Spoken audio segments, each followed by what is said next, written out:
안녕하세요. 지금부터는 매니지먼트 어카운팅을 해요. 매니지먼트 어카운팅은 파이낸셜 매니지먼트가 어려워요. 왜 어렵냐면 이거는 여러분들이 처음 보던 컨셉이에요. 그나마도 파이낸셜 매니지먼트는 뭐냐면 물건을 100에 사다가 거기서 마진 붙여갖고 팔면은 얼마 들어온다 그런 거예요. 그러니까 별로 복잡한 게 없어. 제일 단순한 거는 그냥 미장원처럼 자기가 머리 깎아주고 수입 받는 거야. 그건 제일 쉬운데 그보다 어려운 게 리테일이에요. 물건 사서 파는 거야. 근데 그보다 더 어려운 거 뭐냐면 지금 매니지먼트 어카운팅은 원재료를 사와서 노동을 가미해서 제조해서 완성품을 파는 거야. 그 과정이 앞단계가 좀 더 있어요. 그리고 용어가 좀 약간 처음 보는 용어도 있지. 근데 어쨌든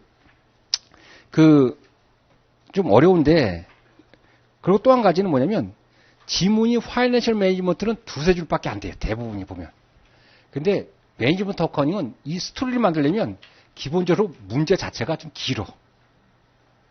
길어요. 그런데 나중에 보면 정형화돼 있어요. 그 문제 형식이. 그러니까 영어하고는 관계없어. 근데 뭐예요? 익숙해져야지. 익숙해져야 돼. 익숙해져야 돼.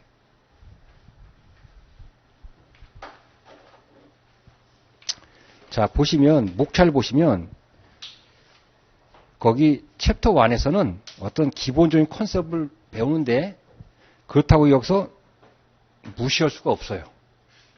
이것도 무시할 수가 없어. 챕터 2는 나중에 보면 원가 배분, 코스트 엘로케이션 테크닉을 배우는데 상대적으로 약간 중요도가 떨어져요. 챕터 3는 원가 계산이에요. 쉽게 말하면 코스트 어카운팅에 해당되는 거예요. 코스트 어카운팅. 여기가 좀 어려운 부분이 있어요. 특히 종합원가 계산 가면. 자, 챕터 4는 버짓인데 이 버짓은 시험에 잘 나오는 부분이에요. 그때 가서 제가 어떤 게 나오는지를 알려드릴게요. 그 다음에 5번도 시험에 잘 나와요. 표준원가. 표준원가는 뭐냐면 원가가 하나 만드는데 얼마를 미리 정해놓고 그거보다 원가가 더 많이 발생했냐 적게 발생했냐 그렇게 따지는 거예요. 그러면 그걸 갖다 적게 발생했으면 잘했다고 상 주는 거고 많이 발생했으면 벌을 주는 그런 컨셉이에요. 그 다음에 6장도 CVP인데 여러분들이 익히 아는 BEP 분석, 손익분기점 분석이라는 거예요. 이거는 시험에 꼭 나오겠죠. 7번은 스페셜 디시전 메이킹인데 시험 문제는 약간 그렇게 많이 나오진 않아요. 나오면 간단하게 나와요. 자, 8번엔 책임회계 및 성과평가인데 이것도 중요도가 점점 늘어나요. 그래서 상대적으로 굳이 따진다면 챕터 2하고 챕터 7이 좀 약간 낮고 나머지는 좀 높아요. 특히 3, 4, 5, 8은 좀 높은 편이에요. 그래서 제일 중요한 게 뭐냐 그러면 여기서 제일 중요한 게 뭐냐면 저는 4, 5, 6이 제일 중요하다고 봐요. 4, 5, 6이. 그때 가서 이제 하면 되겠죠. 자, 1페이지 보시면 파이낸셜 어카운팅과 매니지리얼 어카운팅의 차이점이 있어요. 그러니까 한번 이렇게 컨셉을 보는 거예요. 그 정보 이용자를 보면 파이낸셜 어카운팅은 익스터널 유저예요. 익스터널. 외부 이용자니까 여기 외부 이용자 뭐예요? 돈을 빌려준 채권자, 돈을 출자한 주주, 또 노동조합, 또 세금을 받으려고 하는 세무당국, 뭐 거래처 이런 등등이 많아. 그러니까 어떤 한 사람한테 맞추면 될까 안 될까? 어떤 한 사람한테 맞추면 안 되고 이건 가장 객관성이 중요해. 100사람이 만들면 100사람이 동일한 결론이 도출되는 그런 회계 자료를 만드는 것이 중요하단 말이에요. 반면에 매니지럴 어카운팅은 사용자가 누구냐면 CEO야. 그러니까 CEO가 해달라는 대로 해주는 게 제일 중요한 거예요. 예? 특별한 원칙이 없어. CEO가 이렇게 해달라면 해주는 거예요. 양식이 특별한 게 없어요. 기준이 없다고. CEO에 맞게만 해주면 중요해. 그래서 보시면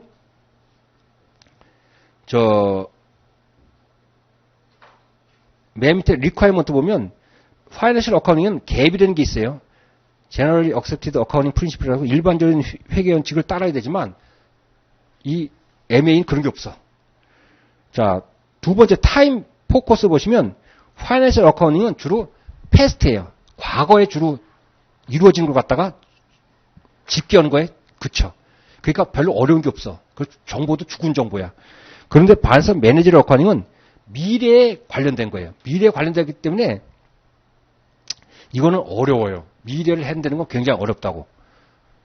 자, 그 다음에 검증 가능성과 적합성 부분에 보면 아까 말씀드렸다시피 파이낸셜 어카운팅은 외부 이용자이기 때문에 이거는 검증 가능성, 객관성이 중요해. 제일 덕목이.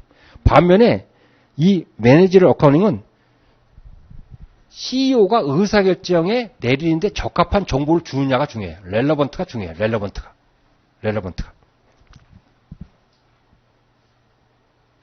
그 다음에 정확성과 타임리스 보면 파이낸셜 어카운팅은 당연히 정확성에 더 포커스를 맞추는 데 비해서 매니저럴 어카운팅은 타임리스, 적시성에 더 중시해요. 자, 이런 컨셉이 있다라 해서 간혹 혹시 이렇게 두 개를 비교할 문제가 한 5번 보면 한번 나올까 말까 해요. 한번 밑에 문제 한번 보세요. 매니저럴 어카운팅에서 중점을 두는 토픽은 어떤 거냐? 그런 거예요.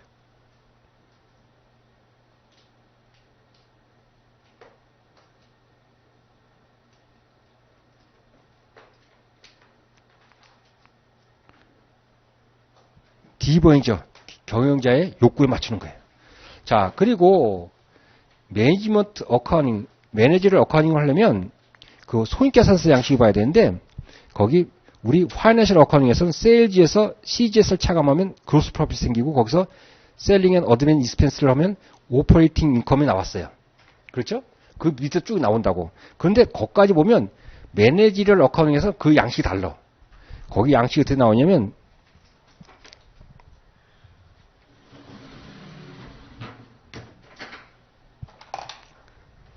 세일즈에서 여기서 베리어블 코스트를 빼요. 베리어블 코스트인데 여기는 익스펜스도 포함되는 거예요. 차감한다고. 원가나 비용 다 포함돼 변동되는 건 차감하게 되면 이게 뭐냐면 컨트리뷰션 마진이 나온다고. 이 컨트리뷰션 마진은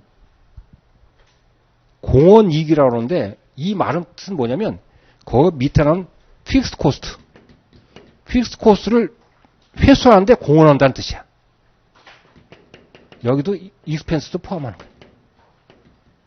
차감하게 되면 이것이 오퍼레이팅 인컴이 된다. 이렇게.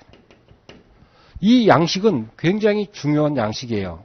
그러니까 여러분 머릿속에 좌측 것이 머릿속에 들어가 있으면 우측 것도 당연히 들어가 있어야 된다고. 이거는 굉장히 중요하다고 했어요. 그래서 우리 파이낸셜 매니지먼트 페이지 21을 펴보시면 이걸 갖다가 한 것도 있다고. 그때는 단지 여러분한테 이런 것이 있습니다 그랬는데 이제는 여러분들이 그걸 다시 한번 21페이지를 대기 가셔갖고 복습 한번 해보셔라. 그래서 이것이 어떻게 나온지를 보셔야 돼요. 참고로 경제학에서 보시면 컨트리뷰션 마진이 0보다 크면 단기적으로는 생산해야 될까 말아야 될까? 해야 돼. 왜? 안 하면 이게 더 크니까. 이게 만약에 컨트리뷰션이 100인데 이게 만약에 200이에요.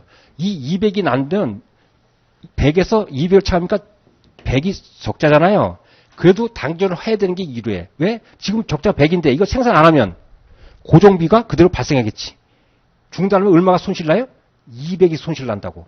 근데 하면은 당전은 100만 손실 나지. 그러니까 컨트리뷰션 마진이 제로가 되면 조업을 중단해야 돼.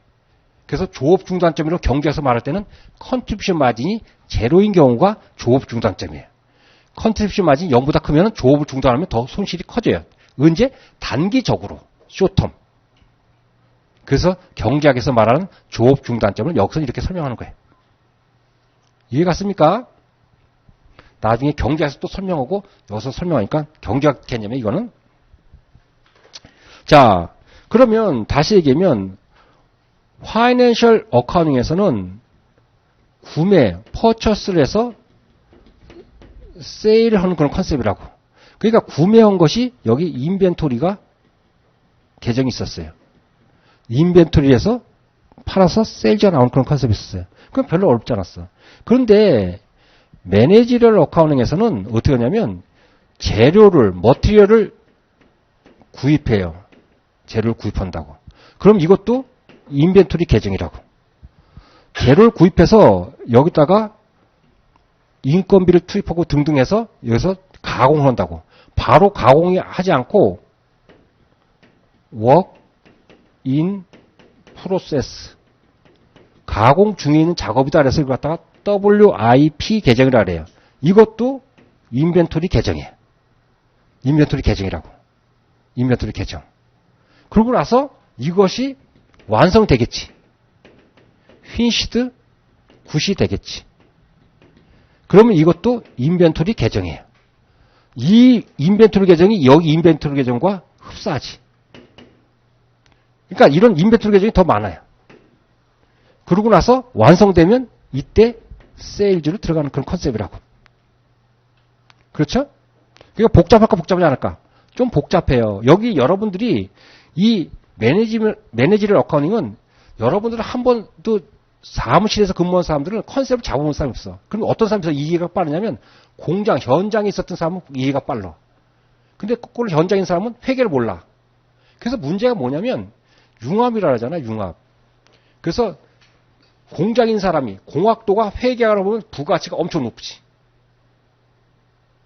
무슨 말이 알겠어요? 어쨌든 이런 컨셉이에요. 이런 컨셉이 있더라 그런 거예요. 나중에 가서 할 테니까 이건. 자, 그래서 어쨌든 1패에서 중요한 거는 그 컨셉 정도는 알아놓고 위에 그 재무회계와 관리회계 컨셉, 그 다음에 컨트리뷰션 마진 인컴 스테이트먼트는 반드시 여러분들이 해갖고 요것이 생각보다 그렇게 쉽지가 않아요. 이건 어디서 써먹냐면 뒤에 가서 CVP 분석, BEP 분석할 때 또 나와. 그때 나왔으니까 그때 할게요. 또 전부 원가에서 또 나와요. 그때 가서 할게요. 자, 그 다음에 2페이지 보시면 베이직 컨셉 해갖고 원가가 나와요. 코스트. 코스트는 정의를 어떻게 하냐면 학문적으로 정의는 거기 뭐냐면 한국말 하면 어떤 목적을 달성하기 위해서 소멸된 경제적 자원의 희생을 화폐 가치로 측정한 것. 그래갖고 읽으면 무슨 말인지도 몰라. 그런데 제가 번역하려면 이렇게 해요. 그냥 이해가 쉽게 말하면 물건을 만들기 위해서 들어간 돈이야. 예? 물건을 만들기 위해서 들어간 돈을 갖다가 화폐로 측정하는 것이 그것이 원가 이렇게 하는 코스트. 코스트. 근데 중요한 건 뭐냐면 우리가 일반 사무실에서 인건비는 저 백화점에서 직원들한테 주는 인건비는 발생한 즉시 뭐라 써요? 익스펜스로 처리한다고. 지급한 즉시 익스펜스로 처리한다고. 익스펜스로. 이거는 바로 익스펜스로 처리. 리테일에서는. 근데 이 제조업에서는 이 인건비가 나가면 이걸 코스트야. 왜? 물건을 만들기 위해서 돈이 나간 거잖아. 이 물건이 나간 거는 바로 익스펜처리지 않고 어떻게 돼요? 여기 원가로 다 들어간다고. 원가라는 건 코스트는 익스펜스가 아니야. 익스펜스가 아니고 뭐냐면 이건 에셋이야. 뭐야? 이건 인벤토리라고. 인벤토리니까 이게 나가자마자 익스펜스가 아니고 코스트라고. 원가. 그래서 이거는 원가로 짓게 된 다음에 뭐예요? 완성돼서 판매가 될 때 이때 CGS 되는 걸로 잡히는 거예요. 그러니까 이 원가는 바로 익스펜스가 아니다? 익스펜스가 아니고 뭐로 된다? 에셋이 되는. 거기 보면 현관표처럼 나왔어요. Costs are regarded as asset before product are sold.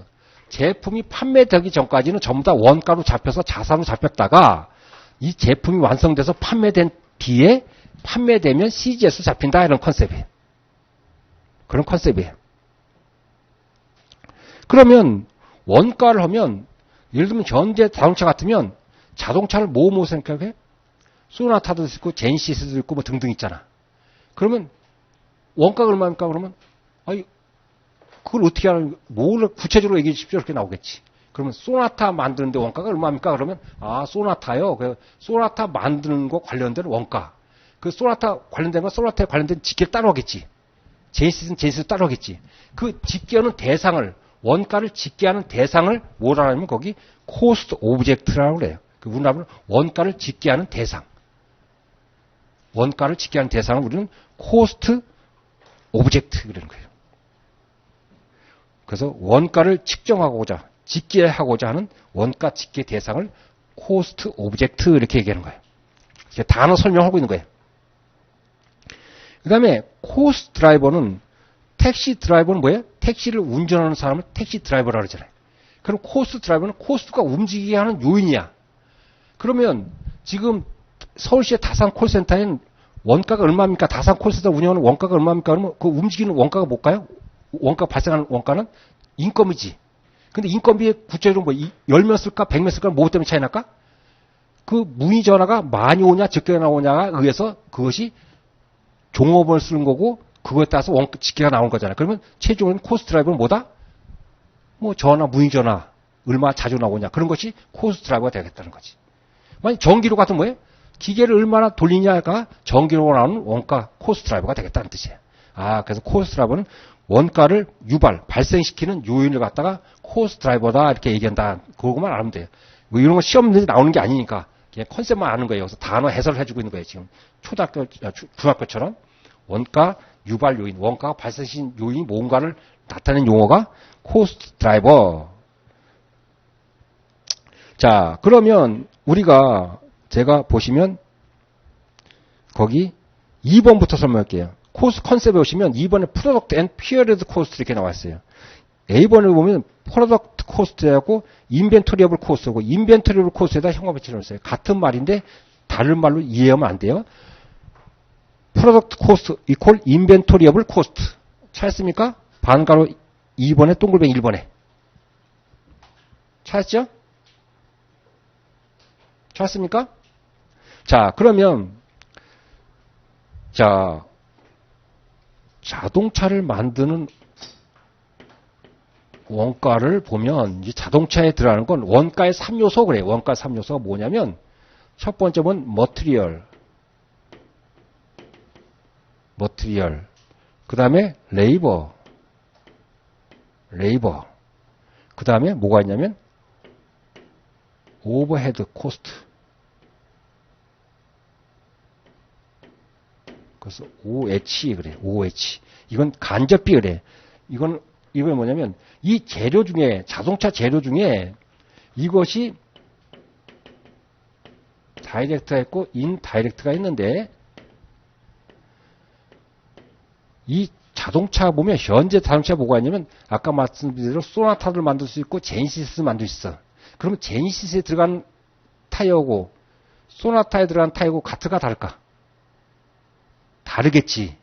그럼 다르면 그걸 갖다가 이건 타이어가 소나타에 만들어 쓰였는지 제니시스만 쓰였는지 이렇게 일일이 파악할 수 있을까 없을까? 재고 같은 걸 파악이 가능하겠지. 이렇게 꼬리표가 붙을 수 있는 걸 갖다 우리는 영어로 트레이스, 추적이 가능하다 이렇게 나와요. 추적이 가능하다, 트레이스트. 추적이 가능하다는 말은 이건 바로 다이렉트라는 말하고 같아. 그리고 말하면 우리 꼬리표가 붙는 거예요. 직접적으로 꼬리표가 붙는 거예요. 그럼 머티리얼 중에서 꼬리표가 그 제품이 들어가는 걸 갖다 꼬리표가 들어가는 걸 갖다 바로 추적할 수 있는 걸 갖다가 다이렉트 머티리얼 그래. 그럼 이걸 갖다가 DM 그러겠잖아요. DM. 반면에 이 자동차 만드는 현대자동차 보면 자동차가 수없이 많아. 소나타도 만들고 아반떼도 만들고 제니시스 만들고 그러는데 그 볼트 같은 게 있어. 볼트 같은 거를 다 요거 소나타 몇 개 썼는지 제니시스 몇 개 썼는지 그거를 계산하는 게 함정일까 비함정일까? 그건 비함정이겠잖아요. 볼트 같은 걸 다 한다는 건. 그러니까 그거는 그냥 세세하게 안 한다고. 그럼 꼬리표를 붙일 수 있다 없다? 꼬리표를 붙일 수 없어. 꼬리표가 붙일 수 없는 거는 갖다가 in direct material 그래서 IM 그래. IM.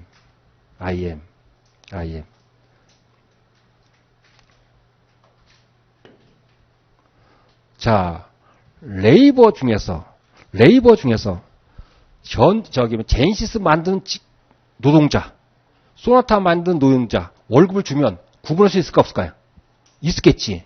이렇게 인건비가 들어간 걸 직접 꼬리표를 붙여갖고 이걸 따져볼 수 있는 거, 추적해서 따져보는 걸 갖다가 다이렉트 레이버 그래요. 그런데 이 소나타,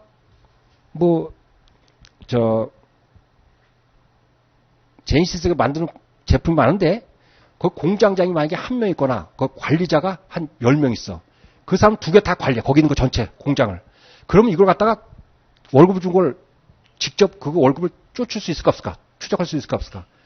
이건 추적할 수가 없다고. 그래서 그래 직접 추적할 수 없는 걸 갖다가 인다이렉트 레이버 그래요. 그 다음에 회사에 보면 오버헤드 코스트는 뭐냐면 전기료, 수도료, 재산세, 보험료, 이 공장 전체 발생하는 걸 이거를 직접 소나타 발생을 얼마, 제니시스 발생 이걸 할 수 있을까 없을까? 할 수 없지. 이거 잡히니까. 그러면 여기서 어떻게 되냐면 요 세 가지를 합치는 거야. 여기서 이거는 OH라고 그러고 이거 전체를 OH라고 하면 요 세 가지를 합쳐서 전체를 OH라고 해요. OH는 그러니까 인다이렉트 머티리얼, 인다이렉트 레이버 플러스 OH를 합쳐서 이거 전체를 OH 이렇게 해.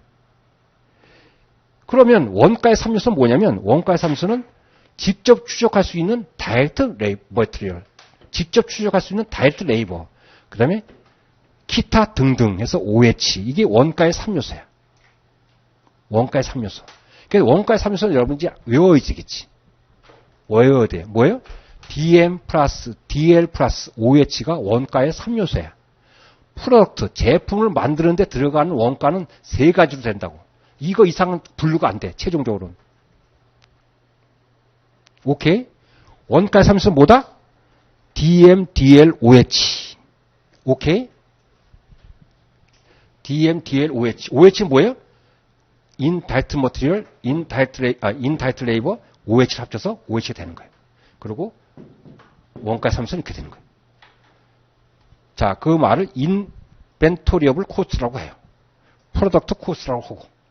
자, 그래서 그거는 형광펜을 치러놔야 되고, ABC는. 자, 그러면 프로덕트 코스트의 대비되는 게 뭐냐면 피어리드 코스트. 피어리드 코스트의 형광펜. 거기 뭐냐면 셀링 앤 어드민 익스펜스예요. 판매 관리비. 판매 관리비는 거기 뭐라 하면 피어리드 코스트인데 이건 형광펜 거기 기간 비용. 이건 기간 비용이라는 건 어떤 경우에도 어떻게 된다?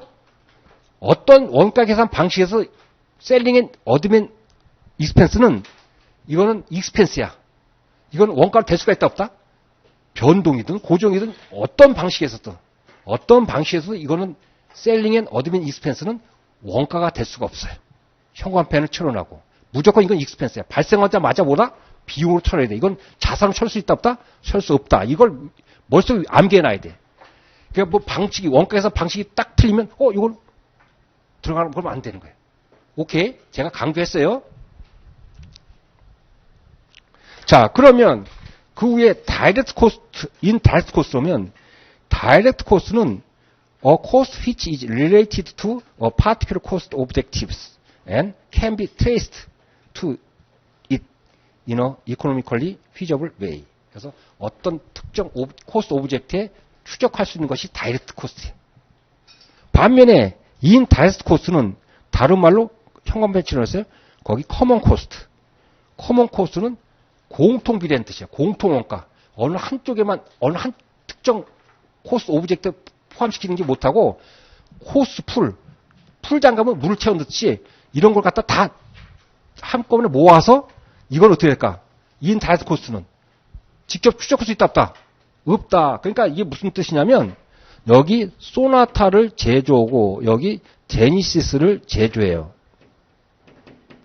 그런데 DM 같으면 타이어 같으면 여기 들어가는 거 직접 꼬리표를 붙일 수 있다고. DL도 여기 들어가는 거 꼬리표를 붙일 수 있다고. 왜? 트레이스가 가능하니까. 반면에 요 OH라는 놈은 이거는 이렇게 직계를 한다고. 직계를 해서 이건 익스펜스 처리할 수 없고 마지막 연말에 가서 또는 그 전에 요걸 갖다가 요 소나타와 제니시스의 뭐 생산량 비율이든지 뭐 사용하는 면적의 비율이든지 특정 어떤 기준에 따라서 배부 기준에 의해서 요걸 갖다가 이렇게 나눠주는 거예요. 요걸 갖다가 위에 보시면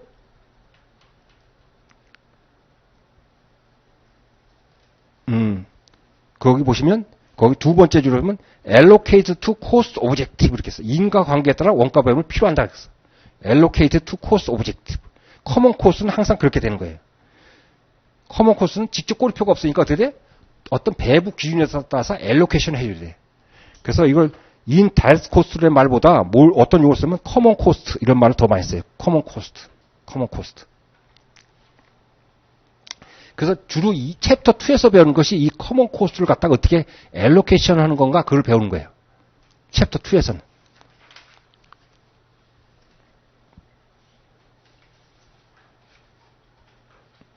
자, 3페이지 가시면 미일 회사의 10월 달 동안에 프로덕션 코스트는 이렇게 발생했어요. DM이 10만, DL이 9만, OH가 4천. 이 중에서 문제 뭐냐면 트레이스트라는 건 뭐예요? 같은 말이 다이렉트라는 거죠. 다이렉트 코스트는 얼마냐? 그러면 다이렉트는 얼마예요? 10만하고 9만 합친 19만이 다이렉트 코스트입니다. 이렇게 나오는 거겠지. 19만이 다이렉트 코스트입니다. 이렇게 나왔어요. 자, 그 다음에 뭘 배우냐면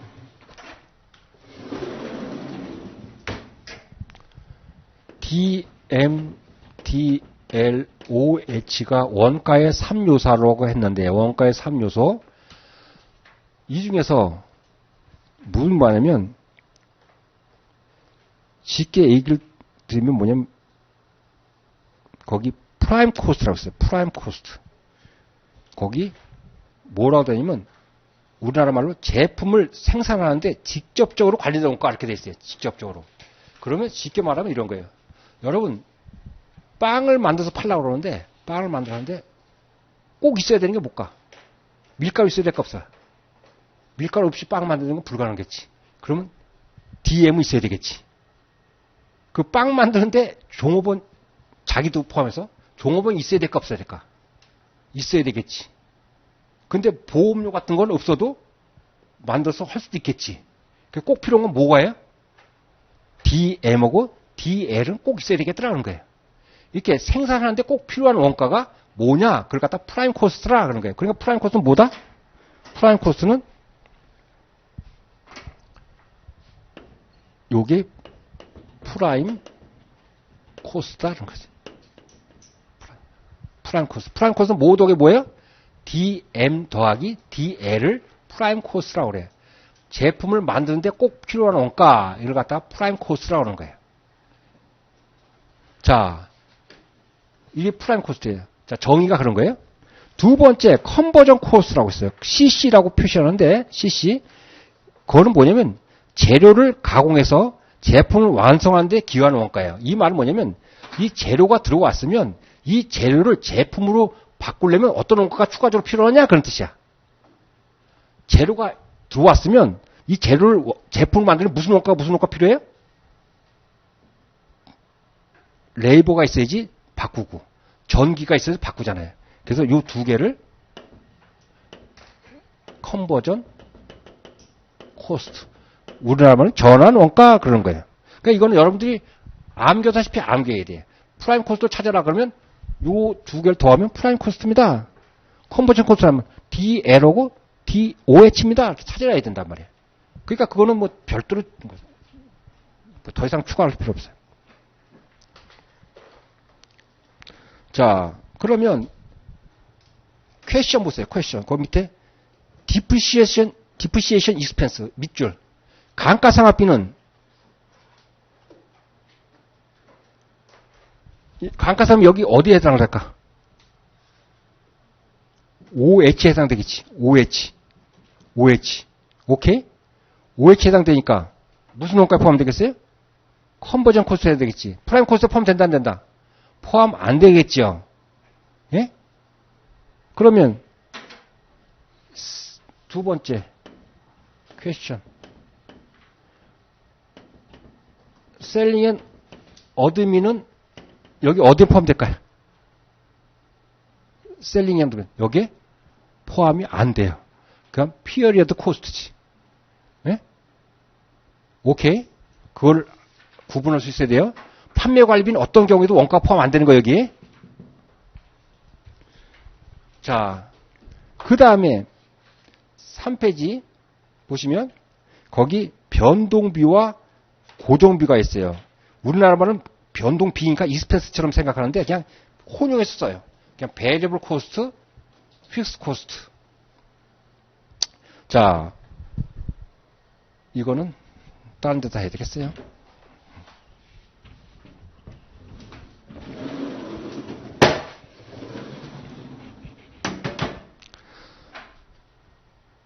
변동비는 뭐냐면 베리어블 코스트는 이렇게 돼요.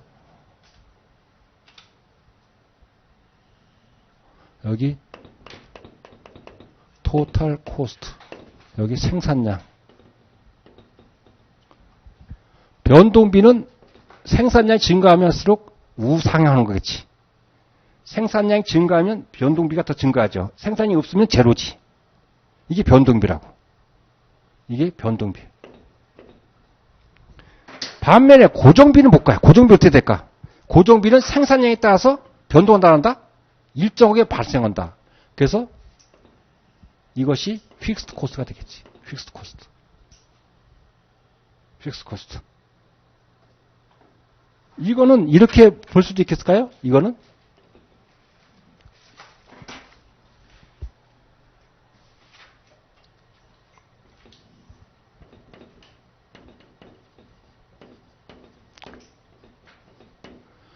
베리어블 코스트와 픽스드 코스트를 합치면 이렇게 될까요? 이 절편이 뭘까? 절편이 고정비에 해당되겠지. 생산량이 없는데도 발생하는 것이 고정비잖아. 요 기울기 뭐예요? 단위당 변동비 되겠지. 나중에 설명할게요. 자, 그러면 이게 Y축을 잘 보세요. Y축이 총 원가가 아니고 한 개당 원가, 유닛 코스트. 여기 생산량. 개당 원가예요. 개당 원가. 변동비는 만약에 변동비는 100개 생산하는데 1,000원불이 생기면 10,000개 생산할 때는 얼마 들어요? 10,000불이 생기겠지. 그 단위당 얼마예요? 단위당 10불이 똑같이 되겠지. 이것이 유닛 단위당 변동비는 똑같다 다르다. 똑같겠지. 100개 생산에 1,000불 들면 10,000개 생산하면 1,000개 생산하면 10,000불이 든다고. 단위당 변동은 뭐예요? 10불이에요. 그래서 변동비, 단위당 변동비는 이렇게 일직선이라고. 근데 단위당 고정비는 어떻게 될까? 만약 고정비가 10,000불이 픽스드 코스인데 이게 1,000개 생산하면 나눠주면 얼마예요? 단위가 10이지. 근데 10,000개 생산하면 1이지. 이게 증가만 갈수록 단가는 낮아지지. 그래서 단위당 고정비는 어떻게 되냐면 단위당 고정비 이렇게 된다고. 단위당 고정비 이렇게 돼. 그러면 이거를 둘이 합쳐보면 다 쳐보면 어떻게 나오냐면 유닛 코스트하고 생산량이면 그림만 하면 대략은 이렇게 나올까요? 생산량이 증가할수록 단위당 코스트는 줄어들겠지. 예? 생산량이 늘어날수록 단위당 코스트는 줄어들어. 근데 여기 보시면 토탈 코스트는 생산량이 늘어나면 날수록 토탈 코스트는 어떻게 돼요? 증가하죠. 그거를 박스에 설명한 것이 그 다음 페이지의 4번이에요. 그 4번 페이지 보시면 그걸 갖다가 마을다가 해서 문제가 나오면 여러분들이 힘들다고 하면 안 돼. 이 그래프를 연상하면 풀 수가 있어야 되겠지. 자, 그 박스를 제가 설명할게요. 거기 만약에 생산량이 그 인크리즈 증가하는 걸 가정한 거예요. 가정한 걸 푸는 거예요. 자, 보시면 토탈 코스트, 픽스 코스트는 보세요. 토탈 코스트는 일정하죠. 생산량 관계면 일정하죠. 증가한다는 일정하잖아. 증가해도 일정하잖아. 그래서 칸스탄트예요. 근데 베리어블 코스트는 생산량이 증가하면 따라서 증가하죠. 그러면 생산량 증가하면 단위당 토탈 코스트는 증가하죠. 그래서 인크리스가 나 있지. 토탈 코스트는. 자, 유닛 코스트는 픽스 코스트는 생산량이 많으면 할수록 단가가 단위당 단가 줄어들지. 근데 개당 변동원가는 일정하죠. 그런데 합치면 감소하죠. 생산량이 갈수록 감소하게 되겠지. 디크스가 되겠지. 그것이 이해가 면 돼요. 그걸 갖다가 물어보는 문제가 나온다고. 왜? 이 변동비와 고정비는 가장 기본적인 컨셉이기 때문에 이걸 물어봐요. 오케이? 지금 얘기했습니까? 응? 잘 푸시면 돼요. 말을 갖다 맞추시면 된단 말이에요. 그래프를 이해하셔야 돼요. 그래프를.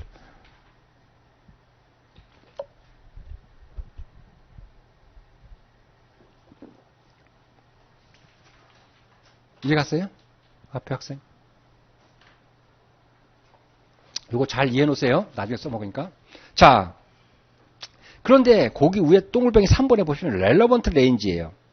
relevant range는 거기 뭐라면 operating range of activity in which cost behavior patterns are valid and thus total fixed costs are not changeable and variable cost per unit remain constant. 이 관련 범위라는 건 그 behavior, cost behavior, 원가 발생 행태가 변동비냐 고정비에 따라서 어떤 타당한 구간인데 그거 뭐래? 형화편.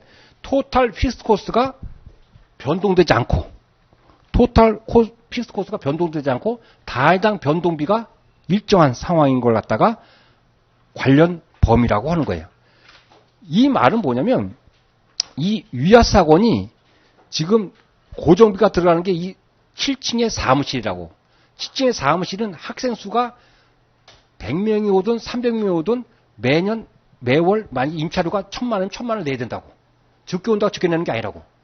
토요일만 쓴다고 적게 쓰는 게 싸달라면 안 돼. 그러니까 고정비는 항상 일정이 발생하죠. 근데 이 고정비가 지금 1000만 원이면 그게 항상 1000만 원일까? 만약 학생 수가 2배로 뛰어갖고 만약에 1000명이 왔다. 그러면 굳이 불가피하게 6층도 8층도 임차할 가능성이 생기지. 그때 만약에 3개 층을 쓰면 월 임차료가 3천만 원 된다. 그럼 고정비가 1000만 원이냐고 3천만 원 증가하죠. 그래서 이렇게 1000만 3천원 점프하면 안 되고 이 고정비가 1000만 원에 드는 발생한 이런 범위를 수강생의 범위를 또는 생산량의 범위를 그때를 갖다가 관련 범위라고 그러는 거예요. 그래서 형광펜 쳐놓고 그걸 갖다가 암기하다시피 해. 이거 문제가 종종 나와. 이 지문 그대로가. Total fixed costs are not changeable and variable cost per unit remain constant. 이것이 관련 원가입니다. 그러니까 총 고정비가 일정하고 다해당 변동비가 일정하게 발생되는 그 생산량의 범위를 갖다가 우리는 관련 범위다 이렇게 얘기합니다. 이렇게 나옵니다. 오케이? 고정비라고 무한정 고정비가 아니에요. 그 고정비가 일정하게 발생되는 범위, 생산량의 범위를 관련 범위다 이렇게 얘기한다는 뜻입니다. 오케이? 자, 그러면 그 밑에 문제를 보시라고요. 관련 범위.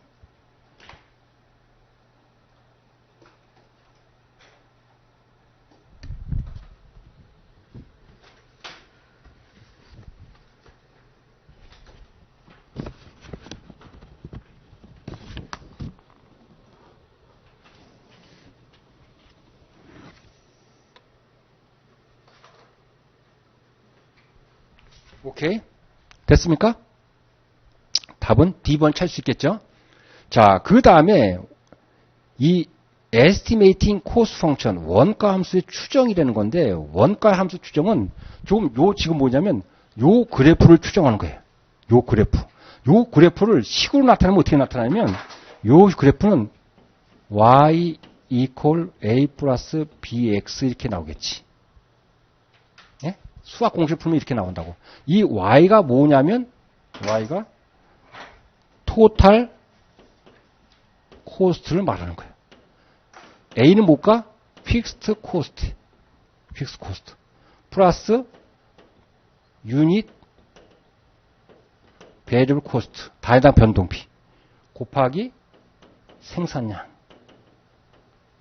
또는 판매량. 이렇게 나오겠지. 이렇게 나오겠다고요. 요걸 갖다가 하면 생산량이 1000개일 때 코스트가 얼마입니까? 계산할 수 있다 없다? 계산할 수 있겠지. 그러면 토탈 코스트 생각하고 거기다가 1000개를 놔주면 다해당 원가가 생기게 됐지. 그럼 다해당 원가가 생기면 거기다 마진 붙여서 판매 가격 설정하면 된다고. 그러니까 이 공식을 아는 것이 필요하다, 안 하다? 이 아는 게 필요하다. 이 아는 게 필요하다. 자, 그러면 이 식을 도출해내는 걸 원가 함수의 추정이라고 그래요. 원가 함수의 추정은 어떻게 원가 함수 추정은 방법이 뭐가 있냐면 원가 함수 추정이 그냥 이거는 제목만 아는 것도 필요할 수도 있어서 제가 하는 거예요. 과거에 자료가 있는 경우가 있고 과거 자료가 없는 경우가 있겠지. 과거에 자료가 없는 경우 이거 순서를 좀 바꿨었네.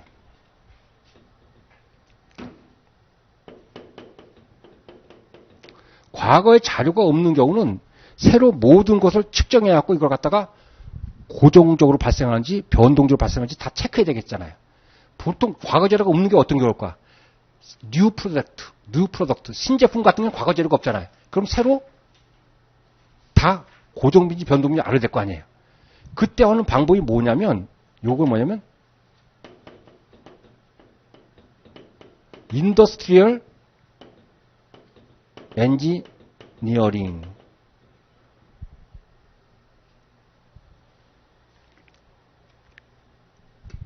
공학적 방법. 영어로만 알면 인더스트리얼 엔지니어링 메소드. 그래서 다 고정비와 변동비를 다 체크해 보는 거야. 그 경영에서 말하는 타임 스터디 이런 거 있잖아요. 모션 스터디 이런 걸 해서 해보는 뜻이에요. 자, 이런 거 있고 과거 자료가 있는 경우는 여기 보시면 첫 번째가 방법이 컨퍼런스 메소드. 컨퍼런스가 뭐예요? 관련자들이 모여갖고 이것은 변동비인가? 이건 고정비인가? 이렇게 회의를 통해서 하는 거예요. 주먹구구식으로. 객관적이가 객관적이지 않을까? 객관적이 아니겠지. 근데 심플하겠지.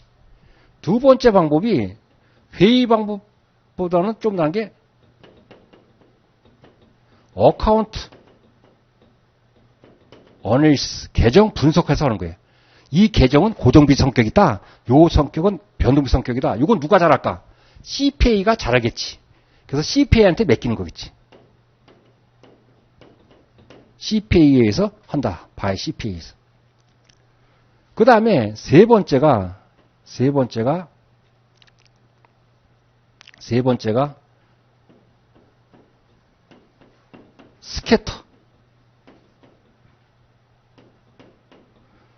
스캐터 그래프라고.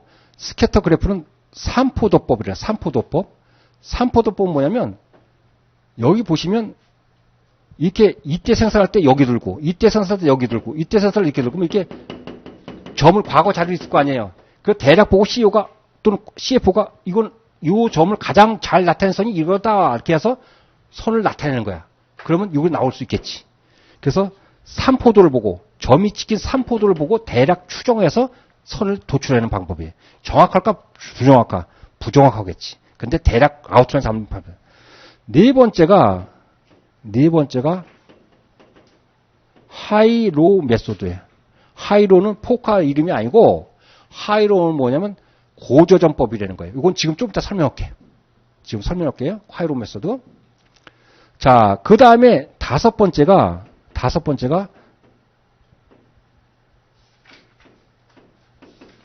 리그레션 메소드예요. 리그레션 뭐냐면 회귀 분석은 통계적인 방법이에요. 통계적인 방법은 이렇게 삼포도가 찍힌 걸 요걸 가장 잘 나타낼 수 있는, 최적화할 수 있는 걸 갖다 통계적으로 해서 도출하는 거예요. 우리는 그걸 갖다가 물어보질 않아. 나중에 이걸, 리그레션 메소드는 다른 때에서 또 배울 때가 있을 거예요. 그때 가서 설명드릴게요. 이렇게 6가지가 있더라. 하는 거지. 이렇게 6가지가 있어요. 근데 우리가 지금 시험에서 혹시 출제될 수 있는 건 하이로 메소드예요. 하이로 메소드는 이것이 계산하는 문제가 나올 수도 있어. 그러면 여기서 굳이 따른다면 뭐 장단점 이런 거 몰라도 되는데 이게 숫자적으로 계산되는 게 있고 말로다가 해서 표시되는 게 있어요. 그럼 여기서 숫자 말로다가 하는 걸 그러니까 비계량적인 방법. 비계량적인 방법이 어떤 거냐면 비계량적인 방법은 요 세 가지가 비계량적인 방법이에요. 비계량적인 방법. 영어로 퀄러테이티브. 숫자적으로 하는 게 아니고 말로 다 한다 그런 뜻이에요. 반면에 요 세 가지가 뭐다? 요 세 가지는 계량적인 방법이에요. 계량적인 퀀티테이티브. 계량적인 방법. 오케이? 혹시나 해서 알려드립니다. 뺐었는데 그 다음 중 계량적인 방법이 아닌 것은 다음 중에 계량적인 방법인 것은 그것만 아시면 되겠지.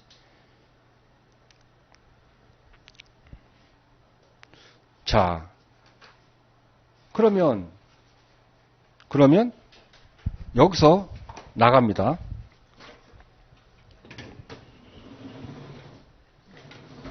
필기 하셨어요?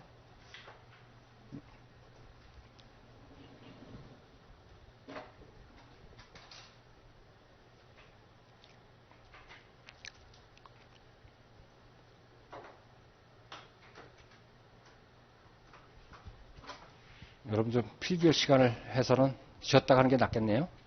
10분 쉬었다 가겠습니다.